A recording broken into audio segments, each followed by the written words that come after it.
Baik, bismillahirrahmanirrahim. Assalamualaikum warahmatullahi wabarakatuh. Welcome back to my channel. Selamat eh, sore ya, menjelang malam untuk rekan-rekan guru sekalian. Pada video kali ini kembali lagi admin akan mengupdate informasi terbaru terkait ya guru yang masuk kategori 2. Di sini ada baru saja ya 6 info resmi dari Kemendikbudristek ya untuk guru yang masuk kategori 2. Di sini diperintahkan diinstruksikan untuk menyiapkan dokumen ini. Tapi sebelum kita lanjut, bagi rekan-rekan guru yang baru menemukan channel ini, silahkan tekan tombol subscribe dan aktifkan lonceng notifikasi agar setiap hari Bapak Ibu bisa mendapatkan informasi terbaru dari kami. Baik Bapak Ibu ya, kita langsung saja to the point ke informasinya. Di sini sebelum kita lanjut ke informasi inti, kami ingin menyampaikan sedikit terkait pendataan honorer ya. Ini pendataan honorer sudah masuk di tanggal 20-an ya, sudah ada di tanggal 20-an. Nah, di sini Bapak Ibu harus memperhatikan bahwasanya di sini ada informasi dari BKN ya terkait pendataan honorer atau pendataan pegawai non ASN. Di sini dikatakan bahwasanya melakukan pemetaan pegawai non ASN di lingkungan instansi masing-masing, dan bagi yang memenuhi syarat dapat diikutsertakan diberikan kesempatan mengikuti seleksi calon PNS maupun P3K. Jadi nantinya Bapak Ibu yang memenuhi syarat pada saat mengikuti pendataan, nantinya Bapak Ibu itu diberikan kesempatan mengikuti seleksi calon PNS ataupun calon P3K. Nah, jadi nantinya di sini ada beberapa data penting dari guru honorer ataupun honorer yang akan dipetakan, akan didata oleh BKN melalui aplikasi BKN. Yang pertama itu adalah nama Bapak Ibu sendiri, kemudian nantinya tanggal lahir Bapak Ibu ya, kemudian kualifikasi pendidikan Bapak Ibu guru sekalian, kemudian kelompok pekerjaan ya, pekerjaan mulai bekerja kapan, usia sekarang berapa, pengangkatan ya, SK, dan yang terakhir adalah akun pembayaran. Akun pembayaran ini ada 3 Bapak Ibu ya. Yang pertama itu akun 51, kemudian yang kedua itu ada namanya akun 52, dan yang ketiga itu ada namanya akun 53. Itu yang harus Bapak Ibu pahami ya. Nah, jadi nantinya ketika sudah dipetakan dan Bapak Ibu lolos pendataan honorer, nantinya Bapak Ibu itu akan diberikan kesempatan mengikuti seleksi calon PNS maupun seleksi calon P3K. Nah, seperti itu ya. Itu yang harus Bapak Ibu pahami. Nah, terkait dengan pemetaan potensi pegawai non PNS, Bapak Ibu bisa cek di sini ya informasinya. Nah, di sini ada tabel seperti ini. Nah, di data-data seperti inilah nantinya data Bapak Ibu akan diinput di Excel ya, di Microsoft Excel seperti ini. Nantinya data ini akan dimasukkan di aplikasi BKN. Nah, pertanyaan sekarang, apakah aplikasinya BKN itu sudah jadi? Nah, betul sekali ya. Untuk aplikasi BKN itu sudah jadi.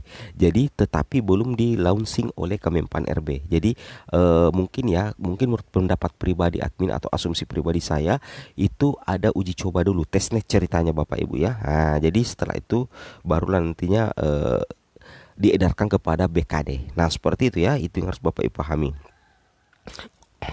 Nah, kemudian terkait dengan informasi inti kita pada hari ini, di sini ada 6 info resmi dari Kemendikbud ya untuk guru yang lolos kategori 2 PPG guru dalam jabatan.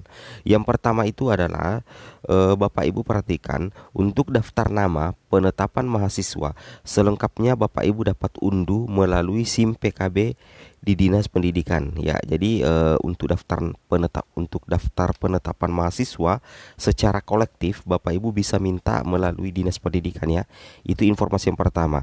Kemudian informasi yang kedua adalah informasi pemanggilan tersebut disampaikan melalui akun SIM PKB masing-masing mahasiswa. Jadi untuk informasi pemanggilan tersebut itu disampaikan melalui akun SIM PKB masing-masing mahasiswa. Kemudian yang ketiga, perguruan tinggi penyelenggara PPG dalam jabatan akan menyampaikan surat pemanggilan mekanisme lapor diri dan jadwal lengkap pembelajaran kepada mahasiswa yang dimaksud pada poin 1. Yang pertama, daftar alamat laman perguruan tinggi penyelenggara itu dapat dilihat di https ppg.kemdikbud.co.id page info LPTK. Nah, seperti itu ya. Itu yang sebagaimana yang harus Bapak Ibu ketahui ya, bahwa nantinya Bapak Ibu akan mencari di mana Bapak Ibu akan mengikuti PPG dalam jabatan. Kemudian nantinya Bapak Ibu akan melakukan lapor diri, melaksanakan proses lapor diri. Nah, jadi untuk alamat perguruan tinggi Bapak Ibu bisa cek di sini https://ppg.kemdikbud.co.id page info LPTK. Nah, itu yang harus Bapak Ibu pahami ya. Kemudian yang keempat ya, info resmi yang keempat dari Kemendikbud ini. Yang keempat adalah mahasiswa ya. Mahasiswa melaksanakan lapor diri di perguruan tinggi penyelenggara PPG yang telah ditetapkan sebagaimana jadwal terlampir. Dokumen lapor diri dikumpulkan melalui aplikasi masing-masing perguruan tinggi secara daring. Jadi nantinya akan ada dokumen lapor diri Bapak Ibu ya. Bapak Ibu akan menyerahkan dokumen sesuai dengan persyaratan yang berlaku. Seperti itu ya, di perguruan tinggi secara daring. Nah, mahasiswa akan melakukan penandatangan yang kelima ya, info resmi yang kelima adalah mahasiswa akan melakukan penandatanganan perjanjian kerjasama bantuan pemerintah PKS Banpem PPG dalam jabatan kategori 2 tahun 2022 yang dilaksanakan pada tanggal 12 ya, 12 sampai 30 September 2022. Panduan tata cara penandatanganan PKS tersebut akan disampaikan melalui akun SIM PKB masing-masing. Nah, jadi nantinya untuk penandatanganan perjanjian kerjasama bantuan pemerintah atau PKS Banpem PPG dalam jabatan kategori 2 tahun 2022 itu dilaksanakan Bapak Ibu ya pada tanggal 12 ya, pada tanggal 12 sampai tanggal 30 September ya, tanggal 12 sampai dengan tanggal 30 September tahun 2022. Kemudian untuk panduan tata cara penandatanganan PKS tersebut akan disampaikan melalui akun SIM PKB masing-masing. Nah, seperti itu ya, itu yang harus Bapak Ibu pahami. Kemudian kita lanjut lagi.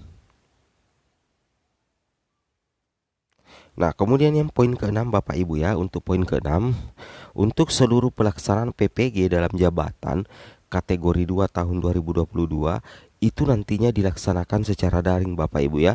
Jadi untuk seluruh pelaksanaan PPG dalam jabatan kategori 2 tahun 2022 itu dilaksanakan secara daring. Nah, untuk informasi lebih lanjut, Bapak Ibu bisa kunjungi https://ppg.kemdikbud.co.id. Tentunya ini menjadi kabar gembira ya, karena dengan mengikuti PPG guru dalam jabatan, maka potensi kita untuk mendapatkan tunjangan profesi semakin terbuka lebar. Karena salah satu syarat yang harus dipenuhi oleh guru untuk mendapatkan tunjangan profesi atau sertifikasi itu Bapak Ibu harus ikut PPG ya, harus ikut PPG guru dalam jabatan, seperti itu ya. Oke. Nah, kemudian di sini kita lanjut ya Bapak Ibu ya. Nah, mengenai dengan jadwal, di sini sudah tertera ya bahwasanya di sini adalah jadwal dan ketentuan lapor diri mahasiswa PPG dalam jabatan kategori 2 tahun 2022.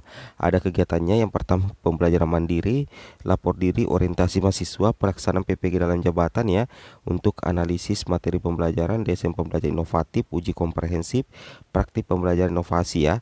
Kemudian wawasan kebinekaan, uji kompetensi mahasiswa PPG. Nah, ini tanggalnya sudah lengkap Bapak Ibu ya.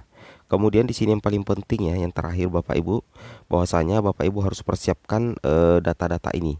Jadi ada 12 dokumen yang harus Bapak Ibu persiapkan untuk dibawa untuk ketentuan lapor diri ya, secara online. Yang pertama, Bapak Ibu unduh format A1 dan fakta integritas ya, format diunduh dari akun SIM PKB tentunya.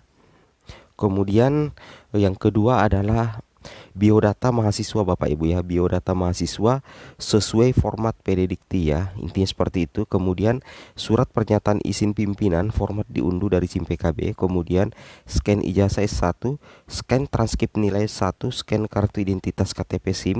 Kemudian ada scan pas foto berwarna dimensi 4x6, SKCK dari kepolisian setempat ya tentunya, surat keterangan sehat dari puskesmas RSUD setempat, kemudian surat bebas nafsa dari BNN kepolisian puskesmas RSUD setempat, kemudian ada scan NPWP ya bagi yang memiliki, kemudian tambahan persyaratan dari LPTK masing-masing. Nah, seperti itu ya.